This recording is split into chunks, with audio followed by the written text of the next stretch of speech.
Pulpektomi.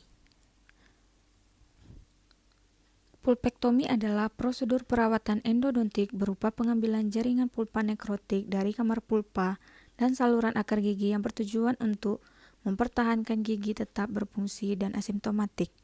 Patofisiologis, infeksi pada pulpa gigi yang melibatkan kamar pulpa dan saluran akar akibat proses karies atau traumatik sehingga gigi Indikasi dan kontraindikasi pulpektomi pada gigi desidui.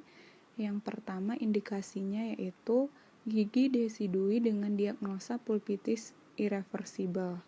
Yang kedua, gigi desidui dengan peradangan pulpa yang meluas namun akar dan tulang alveolar bebas dari resorpsi patologis. Yang ketiga, gigi dengan abses periapikal. Yang keempat, kegagalan dalam perawatan pulpotomi. Dan kontraindikasinya yaitu yang pertama, resorpsi patologis akar eksternal melibatkan lebih dari sepertiga apikal. Kemudian, gigi dengan mahkota yang tidak dapat direstorasi. Yang ketiga, terdapat kegoyangan pada gigi. Baiklah, selanjutnya untuk alat dan bahan yang dilakukan pada perawatan pulpektomi.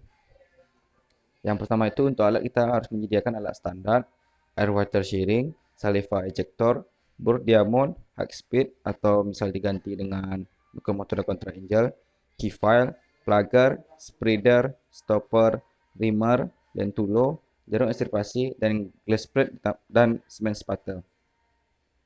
Untuk bahannya di sini kita gunakan kapas steril termasuk cotton roll, cotton pellet, paper point, gutta perca, kafit, NaOCl 2,5%, aquades steril, bahan medikamen, pasta zinc fosfat ditambah larutan eugenol, handscoon masker dan rubber dam.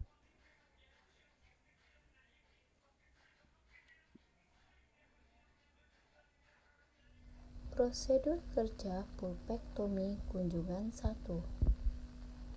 Isolasi daerah kerja dengan menggunakan cotton roll. Pembuangan semua jaringan karies sampai pulpanya terbuka dengan menggunakan round bor. Jaringan pulpa bagian korona diambil dengan menggunakan eskavator. Jaringan pulpa dalam saluran akar diambil dengan menggunakan jarum ekstirpasi, dimasukkan dengan perlahan sampai kedalaman sesuai dengan panjang kerja yang telah diukur sebelumnya. Saluran akar dilebarkan dan dibentuk dengan key file agar mempermudah pengisian saluran akar dengan pasta pengisian saluran akar. Saluran akar diirigasi berulang setiap penggantian ukuran key file bergantian antara NaOCl atau H2O.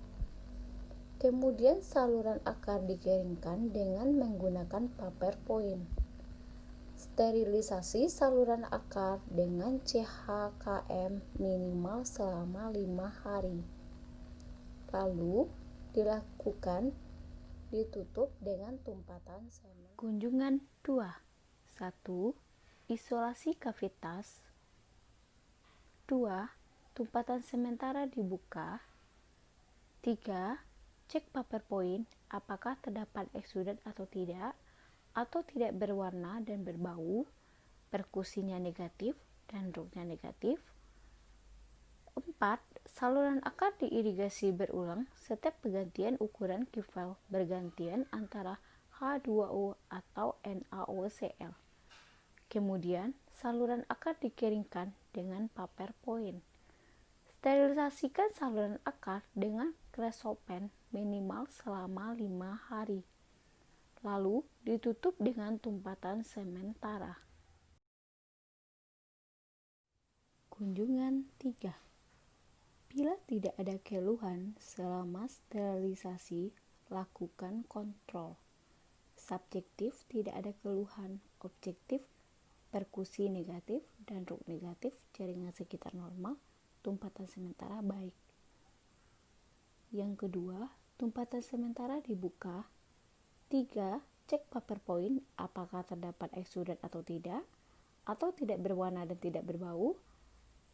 Keempat, bila tidak ada eksudat, dilanjutkan dengan pengisian saluran akar dengan pasta saluran akar menggunakan jarum lentulo. Kelima, Cek pengisian saluran akar dengan fotoradiografi. Keenam, tutup dengan basis semen zinc fosfat dan tumpatan sementara. Lalu terakhir, kontrol 7 hari kemudian. Bila tidak ada keluhan, lanjutkan dengan restorasi permanen. Selanjutnya, komunikasi, informasi, dan edukasi. Yang pertama, instruksikan kepada orang tua dan anak untuk menghindari mengunyah makanan yang keras pada bagian gigi yang baru ditambal. Yang kedua, tidak memainkan lidah atau mencongkel dengan benda asing pada bagian gigi yang baru ditambal. Yang ketiga, memberikan petunjuk kepada orang tua dan anak cara menyikat gigi yang benar dan teratur. Kontrol 1 minggu kemudian.